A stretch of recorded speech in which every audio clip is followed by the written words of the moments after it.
Assalamualaikum warahmatullahi wabarakatuh. Semangat, semangat dan tetap semangat.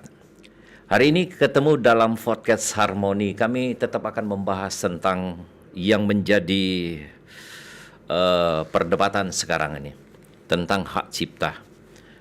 Kali ini kami mengundang salah seorang pemuda, konten kreator katakanlah, tapi dia adalah arrangers juga, pencipta lagu, kemudian banyak karya yang dia hasilkan sehingga ketika berbicara tentang hak cipta dia mempunyai alasan tersendiri. Itulah sebabnya kami mengambil tema hari ini adalah karya adalah aset. Kita sambut kehadiran Andian. Halo Andi. Halo. Apa Bang. kabar? Alhamdulillah sehat. Tetap Bang. sehat ya. Sehat Abang. Walaupun saat ini terjadi fenomena. Oh Bukan iya. fenomena alam. Suatu fenomena yang terjadi di dunia entertain. Betul. Ada yang betul. menuntut hak cipta, ada yang sampai miliaran. Betul. Puluhan miliar. Betul. Nah, sebelum kita membahas jauh ke depan, perlu kiranya pemirsa kita yang ada di rumah yang saat ini menonton, baik pemirsa yang ada di YouTube juga, mengetahui sepak terjang Anda. Saya dulu pernah ingat nama Anda bukan Andian. Iya, betul Bang. Bisa dijelaskan di sini. Jadi kalau nama asli Andi Kurniawan. Iya. Ya. Kemudian saya membuat tokoh. Jadi dia konten kreator musik. Oh. Konten kreator musik, genrenya di pop rock. Waktu itu saya kasih nama Andi Liso. Andi Liso ini berjalan cukup panjang sampai 2019 si Andi Liso ini ikut ajang pencarian bakat di Malaysia. Kemudian 3 bulan di sana saya juara 3. Setelah itu pulang saya mendapat insight baru dari kawan-kawan di Jakarta. Ditanya ini Andi Liso mau ngapain nih? Ya. Saya bilang saya pengennya memperjuangkan karya saya. Terus saya juga karena aware tentang perkembangan musik sekarang, jadi saya tanya sekarang yang lagi asik apa sih musiknya gitu. Ternyata waktu itu gelombangnya kan dangdut Jawa ya. Iya. Koplo ya? Iya, koplo. Kebenaran memang ayah saya orang Magelang. Memang memang ada darah Jawa. Jadi singkat cerita, atas dasar insight dan ide dari teman-teman, saya melahirkan tokoh satu lagi namanya Andian. Khusus untuk main lagu dangdut Jawa dan Palembang. Gitu. Si Andian ini menginisiasi genre baru yang saya sebut koplo wong kito. Jadi jadi saya melahirkan lagu-lagu dangdut ala Jawa tapi berbahasa Palembang. Beberapa seperti diantaranya ada Cuma Pempek yang Ngerti Perasaanku, kemudian ada Kucing Belang, dan akan datang ada Palembang Kampung Halamanku. Jadi motong kiblatnya tetap koplo Jawa. Tetap koplo Jawa. Si Andian ini harus di koplo Jawa dia. Jadi saya nggak mau jadi gado-gado ya. Iya. Jadi ya kalau misalnya contohnya gini lah Bang, kayak Pongki Barata di The Dance Company dia bikin project, namanya pun dia rubah. Iya. Dari Pongki menjadi Vega kan, Vega gitu. Ya kira-kira seperti itulah. Biar brandingnya nggak bercampur. Akhirnya jalanlah si Andian. Dalam 1 tahun terakhir saya menargetkan Andian ini harus rilis 1 bulan tuh minimal 1 lagu. Dan berjalan, alhamdulillah 1 tahun terakhir malah over jadi 15 lagu. Oh, 15 lagu. Padahal 12 bulan ya. Berarti dari target 12 jadi 15. Iya, jadi ada 1 bulan tuh yang saya ngerilis 2 kali. Gitu. Jadi berjalan begitu. Ya sebenarnya latar belakangnya bukan cuma ingin industri ya, tapi saya pengen diferensiasi. Saya nggak mau sama-sama orang lain. Kalau Palembang kan saya lihat begitu ya, ada A mau ikut A semua, B lagi oke ikut B semua gitu. Saya nggak mau. Saya dari dulu berbeda. Orang pengen nyanyiin lagu orang semua, saya memperjuangkan karya saya sendiri. Sebenarnya ini prospek yang paling baik ya Anda memiliki brand, artinya koplo Palembang ya. Iya. Karena selama ini di telinga saya mendengar banyak orang yang mencari sebenarnya kemana sih koplo-koplo di Palembang, kenapa tidak seperti di Jawa? Oh, berarti di sini ada andian ya? Iya. Ada andian. Pemirsa jika ingin menanggap mau uji orang Palembang tidak ya? Iya, iya, Nanggap koplo Palembang ini ada andian ini. Ada, siap. Nomor siap. kontaknya ada di saya. Iya. Hubungin saya. 10% untuk Bapak tenang aja, Pak. Jangan disebutkan di sini, ya. Nggak enak bocor. Karena itu tujuan akhirnya di situ. Kelakar. Iya, kelakar betok ya. Oke, Indian. Akhirnya 15 ya. Iya. 15 karya Anda. Ini personilnya berapa orang? Saya sendirian, nggak ada personil. Saya solo. Semua project saya handle sendirian. Nah, ketika ada tanggapan dalam hal ini, ketika ada job manggung off air katakanlah, sendiri yang tampil. Kemarin ada salah satu BUMN yang sudah sempat deal tapi akhirnya cancel karena efisiensi anggaran. Saya udah nyiapin semua player. Jadi semuanya session player. Oh. Jadi mungkin kalau Andian turun itu sekitar timnya mungkin 15 orang lah yang harus turun ke lapangan. Player mungkin ada 9 orang, sisanya dokumentasi, manajer lapangan dan lain-lain lah.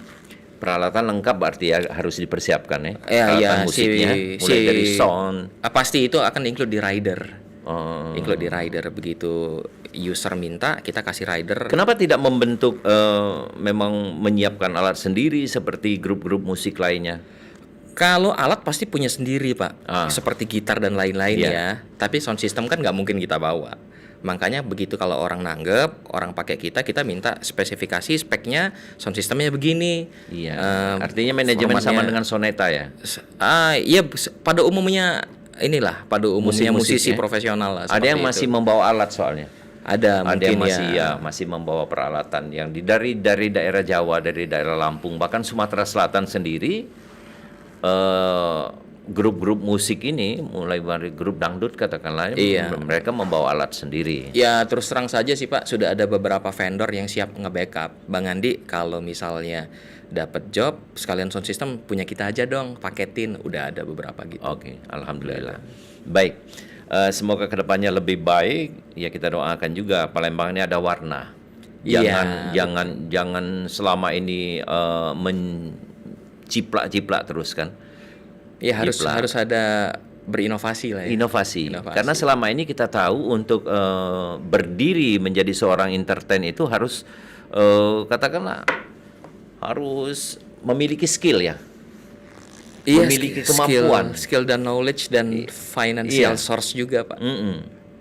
Nggak mungkin tanpa cost kan? Ya, tidak mengutamakan ide dan kreativitas. Iya, kita realistis saja. Itu tiga komponen yang harus ada itu. Ya, oke, kita kembali ke tema awal. Karya adalah aset. Saya tertarik dengan tema ini sebenarnya. Bahkan ada suara-suara statement dari musisi-musisi terkenal. Iya. Yang menyatakan bahwa ya silakanlah karya saya dinyanyikan. Saya anggap bersedekah. Sementara di mata Anda karya adalah aset. Ketika kita berbicara tentang ini adalah aset. Iya. Harus ada sesuatu yang menghargai karya ini sendiri. Nah, bagaimana saya akan mendengar pandangan Anda tentang tema ini. Baik. Karya adalah aset. Definisinya seperti ini dulu, Pak. Lagu itu secara definisi termasuk hak kekayaan intelektual. Artinya dia properti. Sama seperti properti fisik, tanah dan lain-lain. Yang by definisi itu properti bisa dimiliki perseorangan atau beberapa orang. Iya. Dan melekat hak eksklusif terhadap pemilik propertinya, termasuk lagu yang merupakan bagian dari kekayaan intelektual. Nah, karena dia memiliki hak eksklusif, si pencipta lagu itu bebas sebenarnya menentukan mau bersikap seperti apa terhadap asetnya, dalam hal ini lagu. Ada beberapa yang udah pakai aja nggak apa-apa, silakan aja. Ya itu keputusan dia karena memang eksklusif melekat kepada orang tersebut. Namun saya melihat komposer atau pencipta lagu yang melakukan hal itu, saya melihat ada kesamaan nih, Pak. Mereka sudah mapan. Yang kedua saya simak juga, mereka adalah komposer yang merangkap sebagai orang di atas panggung. Jadi pendapatannya tentu berbeda dengan komposer yang murni hanya mencipta lagu saja. Dia tidak di atas panggung, dia tidak punya bisnis, tapi dia punya banyak aset. Saya pikir ini yang harus diperjuangkan. Nah, komposer-komposer daerah banyak loh, Pak. Iya, iya benar. Iya kan Bapak, mesti zaman Bapak kayak lagu Cup Mak Ilang Iya, iya, atau iya. macam-macam lah. Nah sebenarnya ini yang mau disentuh. Bagaimana kita menjaga hak-hak komposer yang dalam hal ini mereka murni sebagai pencipta lagu. Pencipta lagu itu profesi bukan hobi, Iya, profesi, dan membuat lagu itu tidak gampang. betul, betul. Walaupun memang lagu itu ada jodohnya juga dengan penyanyinya siapa seperti itu. Ini harus ada win-win solution. Nah dalam hal ini yang diributkan adalah izin untuk pakai lagu itu di atas panggung, bukan digital. Kalau digital udah beres semua tuh, Iya. sistemnya udah bagus. Nah ini yang diributkan adalah si A pakai lagu si B di atas panggung, tapi tidak izin kepada si B. Si A dapat bayaran sekali manggung 100 juta, si B nggak dapat apa-apa sama Iya, sekali. iya, iya, iya. Sedangkan manggung ini bukan lagi bagian dari masa promo. Kalau dia artis baru disuruh nyanyiin lagu si B dalam masa promo, tentunya promo nggak dibayar dong Pak. Iya, iya. Jadi fair, si pencipta lagu juga nggak dapat. Begitu tapi sudah berjalan sekian tahun, lagunya meledak, si artis sudah ada harga, ya sudah seharusnya saling memikirkan. Masih lagu itu pula yang Betul. bahkan menjadi brandnya ya, Betul. menjadi yang dinyanyikan. Betul. Ya, berbicara atau mendengar dari kilasan ini ya kita tidak bisa memaksakan diri untuk ya kenapa sih? Ya kenapa sih yang terjadi di publik ya? Iya. Netizen katakanlah. Iya. Ya. Kenapa sih? Kenapa sih? Ah, ini kenapa? Artinya memang yang pertama memang dia dilindungi dengan undang-undang hak cipta. Betul. Betul. Yang kedua itu tadi yang pikiran Anda tadi menyatakan bahwa ya tidak seluruh komposer tadi yang mapan tadi Betul Pak. dia bertindak selaku pencipta, kemudian dia di atas panggung, dia juga arrangernya, dia juga segala macam lah tetek bengeknya yang mengesahkan karya dia tadi untuk dibawakan orang lain. Nah, lalu ke depan apa yang baiknya ini? Apakah memang undang-undang hak cipta ini memang harus dijalankan oleh pemilik atau pencipta lagu ini sendiri, atau selamanya gontok-gontokan seperti ini, ada pro dan kontra? Jadi sebetulnya saya kan tergabung menjadi anggota salah satu lembaga yang membela komposer Pak, namanya AKSI ya, Asosiasi Komposer Seluruh Indonesia. Yang ketua umumnya adalah Piyu Padi, dewan pembinanya ada Mas Ahmad Dhani, Ada ya Dhani Ahmad, Dhani ya. Kemudian juga ada Profesor Dr. Minola Sebayang, beliau S3 yang memang fokus di hak cipta. Jadi sebetulnya saya sepakat kalau dikatakan bahwa ada sistem yang perlu dibenahi. Untuk itulah AKSI itu hadir memberikan solusi. Solusinya adalah mereka menciptakan yang namanya platform DDL, Digital Direct License. Jadi komposer yang tergabung dengan AKSI nanti akan didata di aplikasi tersebut. Misalnya katakanlah saya, Andi Kurniawan. Lagunya Andi Kurniawan ini akan dipakai oleh artis B yang harganya 300 juta sekali manggung. Si artis B ini dia harus membeli lisensi dulu lewat aplikasi tadi. Oh gitu. Itu solusi banget. Jadi langsung aja Pak. Begitu si artis B itu pakai lagu saya, judulnya cuma Kopi Sing Ngerti, harganya sekian, langsung nanti saya dapat notifikasi dan langsung di TF secara ini sama real time sama DDL tersebut, Digital Direct License. Itu udah solusi banget Pak. Jadi nggak ada perantara yang kita ini kan Pak Prabowo kemarin sempat bilang ya Indonesia itu negara yang birokrasinya paling ribet dan lain-lain. Benar. Nah ini dipotong pangkas, dipraktiskan saja. Nah inilah yang sedang diperjuangkan oleh AKSI dan kemarin saya dapat update ini akan segera dimunculkan. Tapi itu hanya akan berlaku untuk komposer yang tergabung dengan AKSI saja. Selama ini kan di Haki ya. Kalau untuk lagu mengkolek royalti itu LMKN, Lembaga Manajemen Kolektif Negara, yang kemudian diturunkan lagi kepada LMK, Lembaga Manajemen Kolektif, baru kami ke komposer. Nah yang menjadi keributan ini adalah ya LMK dianggap tidak berhasil, diduga tidak berhasil memperjuangkan untuk ini loh Pak. Jadi konteksnya itu untuk performing right. Jadi lagu yang dipakai di panggung, bukan digital, bukan yang lain, enggak. Oh gitu. Hanya yang itu saja. Lagu dipakai di atas panggung, tidak berhasil. Yang di cover-cover tidak jadi masalah. Cover-cover itu kan digital tuh Pak. Iya. Itu sudah beda lagi ranahnya. Itu sudah clear semua.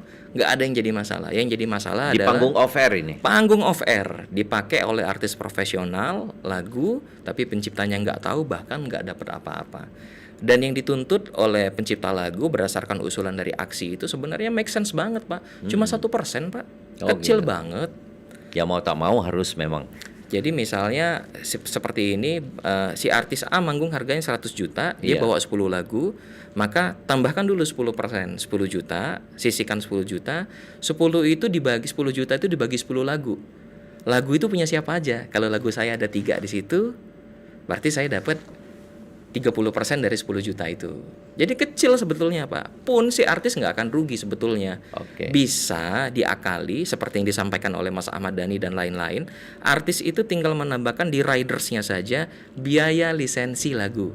Bapak ngundang saya, pengen saya nyanyi lagu apa gitu ya, yang bukan lagu saya. Iya. Di nyanyiin lagu Dewa dong. Wah, lagu Dewa, Pak, ini lagu orang nih. Kita Iya, harus iya, bayar iya. biaya license. Iya.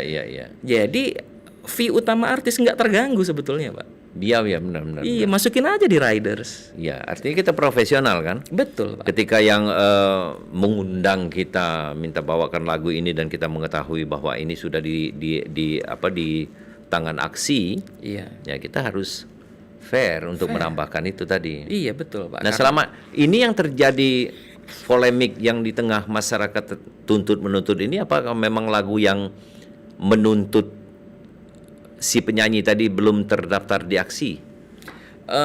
Jadi yang terjadi itu gini, Pak. Ada yang saya pahami ya. Iya. Ada satu kalimat yang menyatakan boleh pakai asal bayar. Ada kalimat seperti itu. Saya lupa tuh pasal berapa itu. Boleh pakai asal bayar. Nah, ini yang definisinya secara berbeda antara komposer dengan antara penyanyi. Yang secara hukum menurut Mas Ahmad Dhani, kemarin saya nonton podcastnya, jadi boleh pakai asal bayar itu adalah yang dimaksud untuk ruang publik yang nggak mungkin kami mau ambil royaltinya secara perorangan. Misal, Pak, tempat karaoke. Oh gitu. Ya nggak mungkin saya sebagai artis mau nongkrongin tempat karaoke. Ayo, siapa yang nyanyi lagu saya? Setiap room saya datang, nggak mungkin kan? Selalu dipantau kan? Nggak mungkin kan, Pak? Iya. Atau misalnya mall yang memutar lagu di ruang publik. Jadi intinya ruang publik itu definisinya begini, orang mau dengar lagu kita nggak perlu bayar. Nggak perlu bayar. Di mall Bapak dengar lagu diputar sama mall nggak perlu bayar kan, Pak? Oh iya. Nah, itu ruang publik, maka LMK yang mengambil. Dalam hal itu boleh pakai nggak perlu bayar yang seperti itu tuh, Pak. Yang bayarnya adalah misalnya tempat karaoke-nya. Iya. Mallnya yang bayar. Kalau ada musik reguler di hotel, hotelnya yang bayar, bukan musisinya. Jadi bayarnya itu secara paket atau bulk bayar. Tapi kalau untuk konser kan kita bisa lihat, Pak, bisa dimonitor dan bisa dihubungi langsung. Maka itu tidak termasuk di ruang publik. Itu yang diperdebatkan. Aksi sebenarnya bisa enggak merambah atau katakanlah melakukan pendekatan dengan pihak-pihak penyelenggara karaoke yang sudah dilihat daftar-daftar lagu itu? Kalau Apa terlalu ribet ya? Kalau karaoke Aksi nggak ke situ, Pak. Karaoke kan sudah urusannya kelar sama LMK, Pak. Iya. Sudah bayar sama LMK, udah beres. Ya mungkin kepada promotor atau IO yang setahu saya sudah sempat duduk bareng memang. Sempat ya. Ya IO pun setuju bahwa mekanismenya jadi jauh lebih mudah, lebih safety, lebih enak gitu kan. Artinya memang pencipta lagu ini memang harus gabung. Kalau saya berpikir memang harus gabung di Aksi ya. Sebaiknya ya. Sebaiknya dihimbau, tapi kembali ke bahwa itu hak eksklusif masing-masing. Kita nggak memaksa orang bergabung. Oh, yang mau gabung hayo, yang enggak juga nggak apa-apa gitu. Nah, Andian dalam hal ini kan sudah bergabung di Aksi. Iya. Di Sumatera Selatan ini Anda tahu kan banyak seniman, banyak pelaku seni, musisi katakan yang menciptakan musik dan menciptakan lagu-lagu juga. Iya. Bisa juga melalui podcast Harmoni ini mengajak mereka. Bagaimana ini caranya untuk bergabung di Aksi? Mungkin selama ini channelnya enggak tahu nih di mana nih.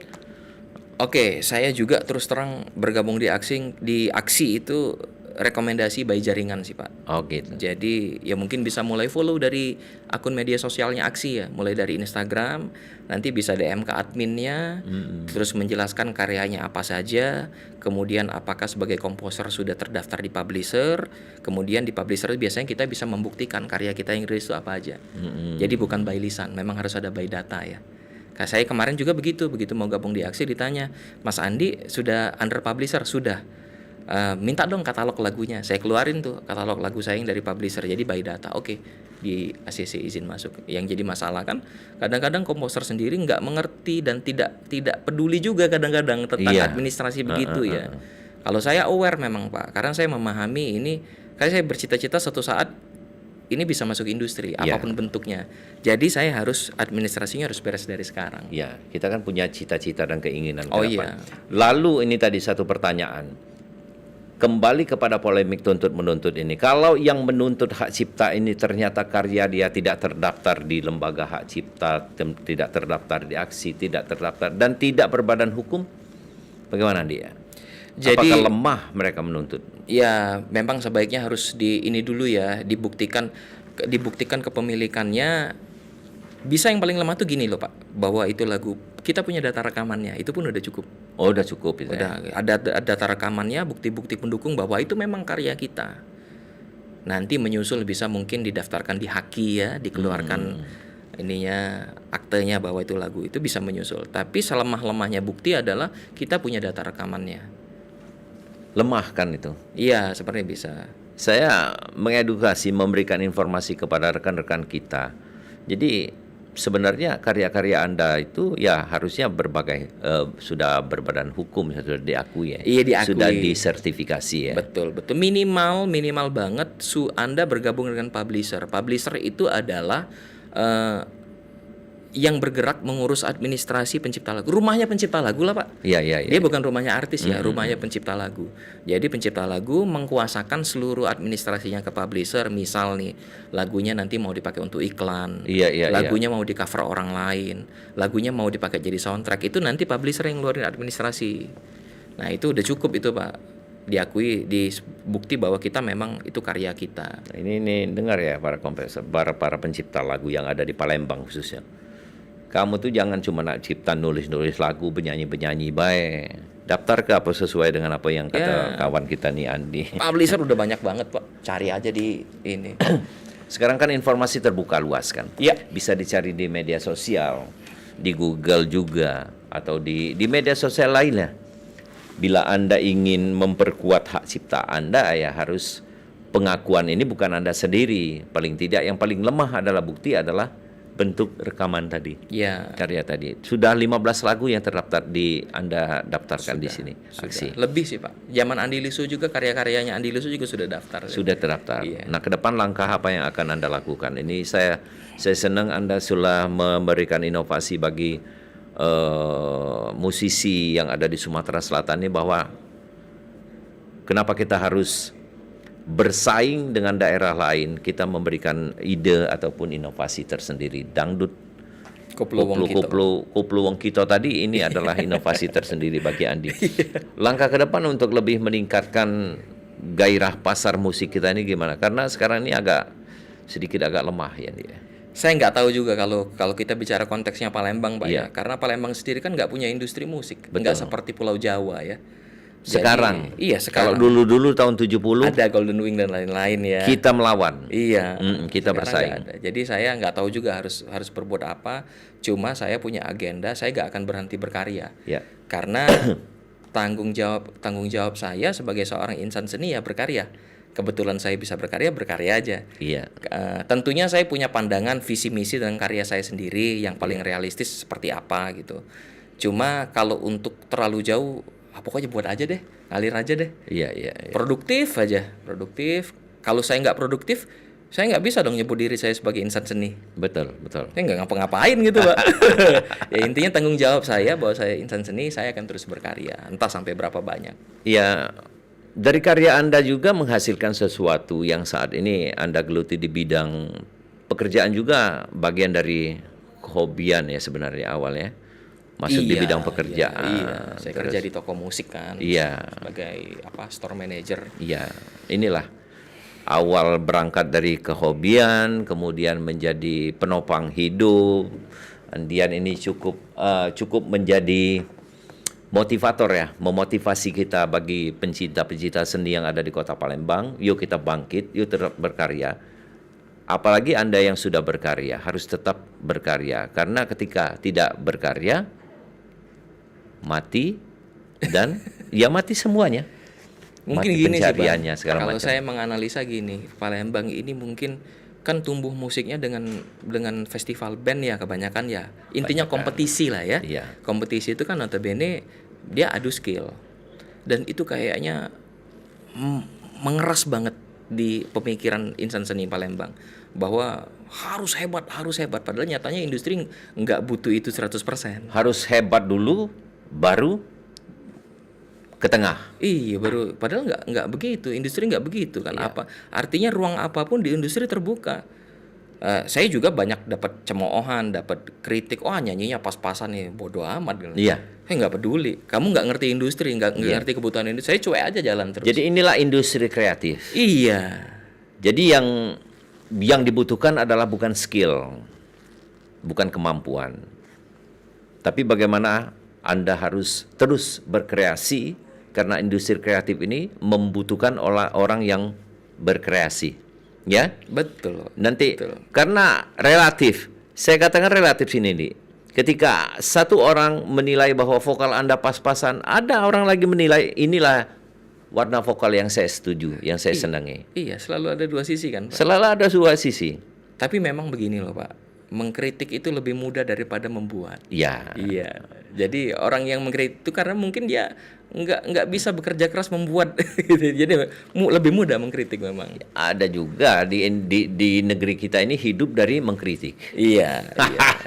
Ya artinya harus siap dengan hal-hal seperti Iya. itu lah. Saya sih Guyan dan teman-teman kalau nggak modalin gua nggak peduli, nggak bakal gua dengerin omongan. Kecuali lu modalin, gua pertimbangkan. Iya. Guyannya gitu aja sih, Pak. Baik, ini mungkin ada yang terakhir ini Anda yang ingin Anda sampaikan kepada teman-teman Anda, penggiat katakanlah penggiat seni dan juga kreativitas muda. Silakan disampaikan melalui podcast ini sebagai motivasi mereka lah. Bermusik tulus aja sih Pak. Berkarya, berkesenian tulus aja. Kalau mau lebih dari tulus, ada tujuan tertentu juga boleh aja. Tapi memang kalau saya pribadi, saya berangkat dari hobi. Ya. Saya berangkat dari hobi, saya menseriusi hobi saya. Konteksnya tetap hobi. Baik. Jadi teman-teman yang mau berkarya dalam konteks hobi silahkan, dalam konteks profesional juga silahkan. Yang penting kita berkontribusi untuk dunia seni, terutama untuk tanah kelahiran Palembang ya. Baik, Andi apa tadi? Andian atau Andi Kurniawan? Iya, nama asli Andi Kurniawan. Andi Kurniawan, saya akan menanti terus karya-karya Anda dan saya berharap juga Anda tidak berhenti untuk berkarya karena Sumsel membutuhkan orang-orang seperti Andi. Ya. Pemirsa TVRI Podcast Harmoni, demikian singkatnya pembicaraan kami, tetapi benang merahnya adalah ketika ada problem atau katakanlah saat ini ada isu yang kurang baik di tengah entertain antara tuntut menuntut, sudah pasti ini adalah dua pilihan. Silakan bagi pencipta lagu yang ingin melakukan tuntutan, itu hak dia. Yang mengesahkan, yang mengikhlaskan, itulah hak dia juga. Jangan kita permasalahkan lagi. Yang penting pesan Andian tadi adalah, hei kaulah muda, teruslah berkarya untuk negeri. Negeri ini membutuhkan karya Anda. Terima kasih kebersamaan Anda. Wassalamualaikum warahmatullahi wabarakatuh. Waalaikumsalam.